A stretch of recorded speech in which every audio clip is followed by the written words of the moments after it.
बिस्मिल्लाहिर्रहमानिर्रहीम। नाइन्थ के स्टूडेंट्स, अब हम नया चैप्टर स्टार्ट कर रहे हैं। इसका नाम है स्ट्रक्चर ऑफ एटम। एटम जो डाल्टन्स ने कहा था, हमने पीछे पढ़ चुके हैं शुरू में। डाल्टन्स के मुताबिक एटम जो है that is indivisible particles. According to the Dalton, Dalton ने ये कहा था कि एटम क्या है, अनकटेबल है। अनकटेबल का मतलब इसको हम कट नहीं कर सकते, या इनडिविजिबल है,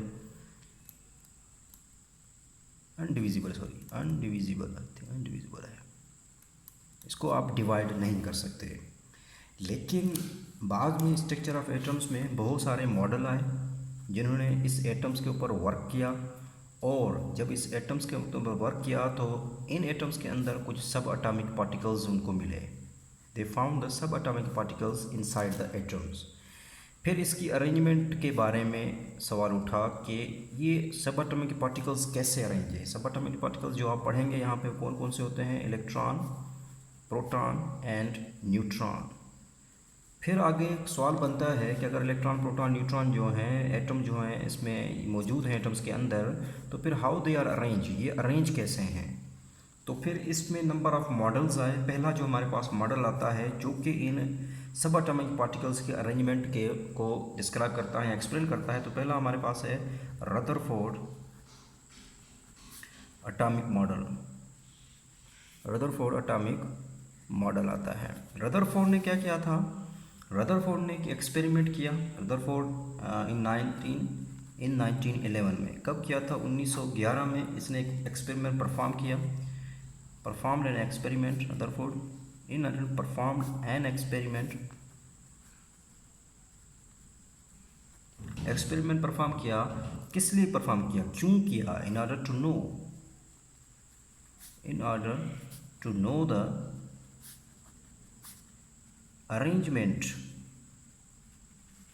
किसकी अरेंजमेंट को उसने मीन्स के किसकी अरेंजमेंट को जानना चाहा उसने, ऑफ इलेक्ट्रॉन एंड प्रोटॉन। किसकी अरेंजमेंट को जानना चाहा, इलेक्ट्रॉन प्रोटॉन को इन एन एटम। एटम्स के अंदर इलेक्ट्रॉन और प्रोटॉन कैसे अरेंज है।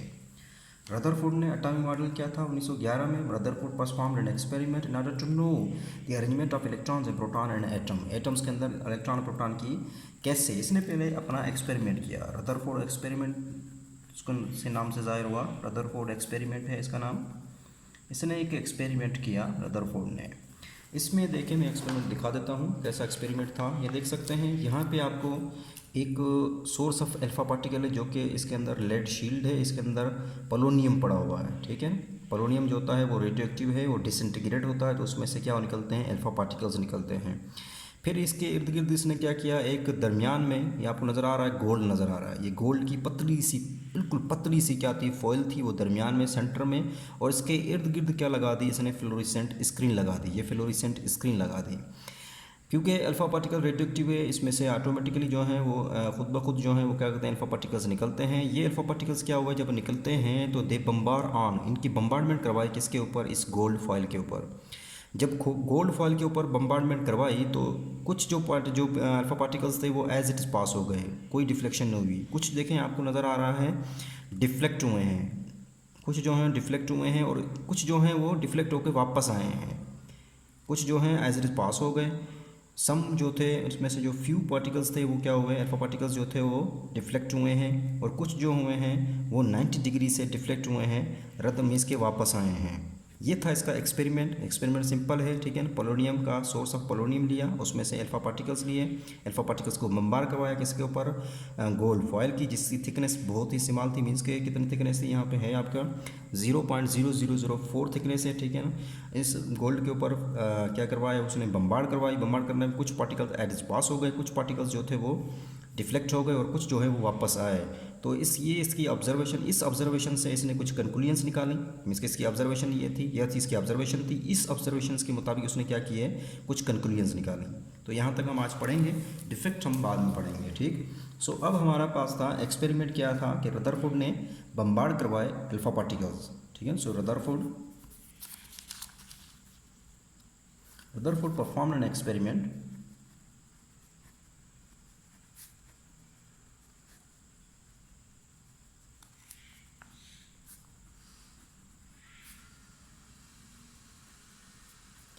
in which he bombard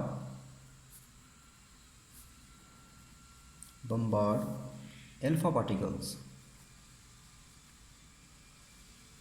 alpha particles के इसके ऊपर जो चार्ज होता है वो हीलियम होता है plus plus plus two charge होता है, ठीक है। That he in which he bombard the alpha particles on thin foil of gold, जिसकी थिकनेस कितनी थी, ब्रैकेट में लिख देते हैं, थिकनेस थी उसकी 0.0004 है मेरे ख्याल में, बहुत ही इसकी थिकनेस थी 3 है 4 centimetre. So Rutherford performed an experiment in which he bombard, Rutherford ने क्या किया, एक एक्सपेरिमेंट किया, इसने बम्बार्ड किया अल्फा पार्टिकल्स को on thin foil of the gold, जिसकी थिकनेस कितनी थी 0.004 सेंटीमीटर थिकनेस थी। उसके बाद इसने ऑब्जर्वेशन क्या था, ये था इसका एक्सपेरिमेंट। उसके बाद इसने ऑब्जर्वेशन क्या की, इस एक्सपेरिमेंट से उसने क्या क्या ऑब्जर्व किया, ही ऑब्जर्व फ्रॉम एक्सपेरिमेंट्स, इसने एक्सपेरिमेंट्स में ऑब्जर्व किया। नंबर 1, कुछ मैंने आपको बताया था कि पार्टिकल्स जो होते हैं वो क्या होते हैं, स्टेट चले जाते हैं बगैर एनी डिफ्लेक्शन, ठीक है। Some particles passed through the foil में से विदाउट एनी डिफ्लेक्शन, मीन्स के मोस्टली आप कह सकते हैं, मोस्टली पार्टिकल्स कह सकते हैं इसमें यहाँ। So mostly alpha particles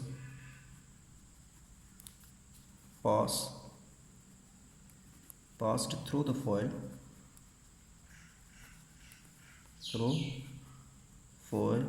without deflection, बगैर डिफ्लेक्शन के क्या हो गए, पास हो गए, एज इट इज़ पास हो गए, जाके फ्लोरेसेंट स्क्रीन में टकराए। नंबर 2, इनमें से जो कुछ थे, फ्यू जो थे, ओनली फ्यू पार्टिकल्स जो थे were slightly deflect, only few particles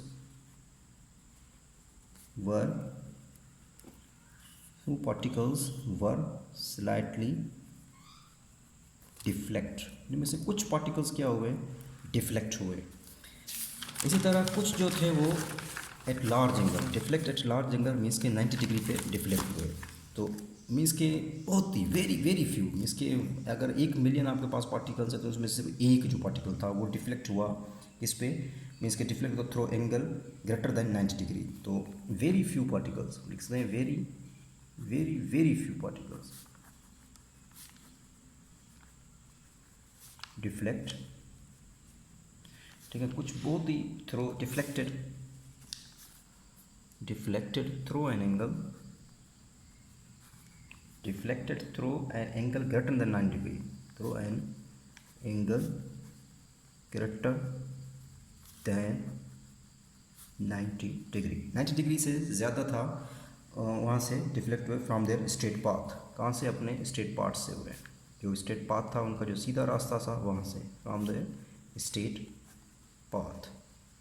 ये थी इसकी ऑब्जर्वेशन। नेक्स्ट इस ऑब्जर्वेशन से इसने, इस एक्सपेरिमेंट से इसने क्या कंक्लूजन, इसकी जो कंक्लूजन थी वो क्या थी, कंक्लूजन्स, इसने क्या कंक्लूजन, इसका नतीजा क्या निकाला इसमें से, since majority of alpha particles pass through the foil undeflected, क्योंकि हमने देखा था ज़्यादातर जो अल्फा पार्टिकल्स हैं वो पास होते हैं undeflected, most of the space occupied by atom must be empty. इसका मतलब एक तो है most of the space of atom, ज़्यादातर स्पेस जो है एटम की वो क्या है, इज़ एम्प्टी, वो एम्प्टी है। नंबर 2, दूसरा इसमें से deflection of few alpha particles through the angle greater than 90 shows that these particles are deflected by electrostatic repulsion between the positively charged alpha particles and the positively charged part of atoms। Means के बहुत थोड़े जो majority जो होते हैं deflection होती है कुछ अल्फा पार्टिकल्स की, इससे पता चलता है कि क्या है, इसमें क्या हुई है, रिपल्शन हुई है, ठीक है, between the positively charge alpha particles and the positively charge part of the atom. So इससे क्या किया इसने, जो very few particles deflect due to repulsion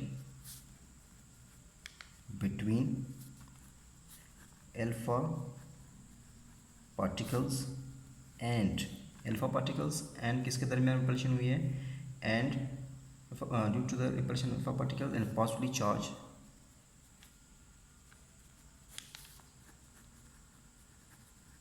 part of an atom, जो पॉजिटिव चार्ज है एटम का उसकी वजह से। तीसरा जो massive alpha particles are not deflect by the electrons. तीसरा जो इसका आता है, ज़्यादातर जो है वो मीन्स के अल्फा पार्टिकल्स जो डिफ्लेक्ट नहीं होते, किसकी वजह से? इलेक्ट्रॉन से। सो मैसिव अल्फा पार्टिकल्स जो थे आर नॉट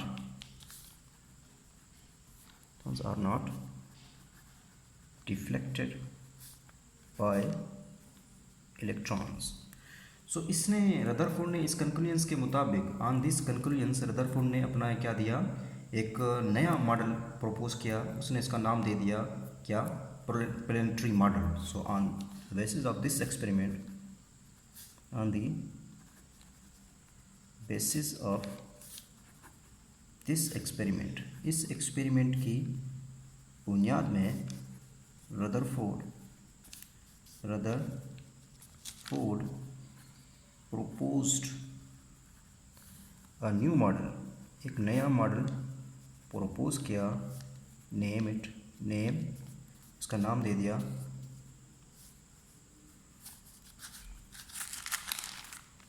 नया मॉडल, न्यू मॉडल नेमिंग, इसका नाम दे दिया उसने planetary model. Considered it planetary model, बिल्कुल सोलर सिस्टम के जिस तरह सोलर सिस्टम है हमारा, उसी तरह उसने भी नाम दे दिया उसका। सो इसमें जो था कि ज़्यादातर इसने जो कंक्लूजन थी, इसके ये तो कंक्लूजन में से जो रिजल्ट्स निकाले प्लैनेटरी ने दिया, इसमें से जो इसने रिजल्ट निकाले, रिजल्ट क्या निकाले कि पहला जो इसका रिजल्ट था इसमें से मीन्स के ही नेम, जो पहला जो रिजल्ट था कि ज़्यादातर जो उसका जो है एटम का जो हिस्सा है वो क्या है? न्यूट्रल पार्टिकल है। नंबर 1 न्यूट्रल है, एटम क्या है? न्यूट्रल है। सो हम कह सकते हैं कि an atom is a neutral particle. An result में से an atom is a neutral particle. Atom क्या है? एक न्यूट्रल पार्टिकल है, क्योंकि प्रोटॉन है इलेक्ट्रॉन क्या है? बराबर है, जिसकी बिना पे ये क्या है? न्यूट्रल पार्टिकल है। नंबर 2 इसने क्या कहा? इसने कहा कि सेंटर में एक डेंस पॉजिटिवली चार्ज है, जिसको इसने नाम दे दिया किसका? न्यूक्लियस में। सो उसका जो मास है वो बहुत ज़्यादा है, तो इन सेंटर में। सो डिस्कवर द न्यूक्लियस, इसने डिस्कवर किया nucleus in the center of the atom. Atoms के सेंटर में एक densely very small dense positively charge जो है present. So in the center of atom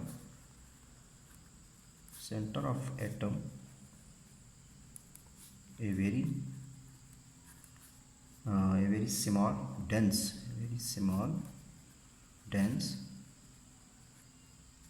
positively charged, ठीक है, in center of the atom में a very small dense positively charged region is present. Name, इसने उसका नाम दे दिया किसका? इस रीजन को nucleus. Name this region as nucleus, उसने इसका नाम दे दिया न्यूक्लियस का। नंबर 3 इसका जो रिजल्ट में से था कि सेंट्रीपिटल फोर्स जो होते हैं that is balanced by the electrostatic force. The centripetal जो सेंट्रीपिटल फोर्स है, centripetal force FORCE force is balanced by electrostatic force। Centripetal force is balanced by the electrostatic force of attraction।